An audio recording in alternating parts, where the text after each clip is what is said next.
Oh, my radicalization story began at 6, so I was radicalized from that age by my parents, of all people. Um, they themselves had become radicalized by a family who lived in the same tower block as us, and they essentially, and I'm going to use this term. It's like they converted to a different religion almost, because previously they were kind of your bog standard kind of Muslims, and then there was this radical kind of change. Initially, the change was more in terms of appearance, more kind of cosmetic, and that in and of itself wasn't the issue, of course. My mother started wearing the headscarf, then the hijab covering the whole body, then the niqab covering the face, and eventually even using gloves and socks to cover the hands and the feet. Um, and my father started growing a progressively larger beard.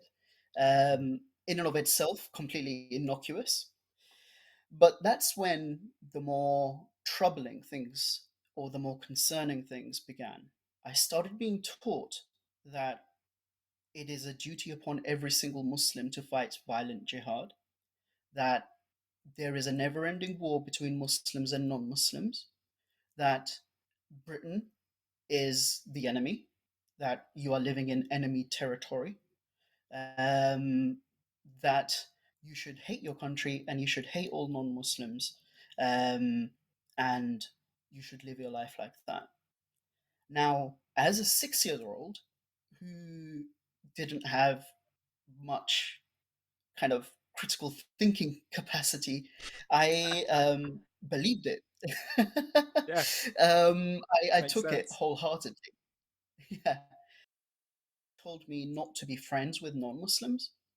And they said, look, non Muslims will pretend to be your friends, but they actually hate you. I hated Jewish people, and I was taught to hate and demonize Israel.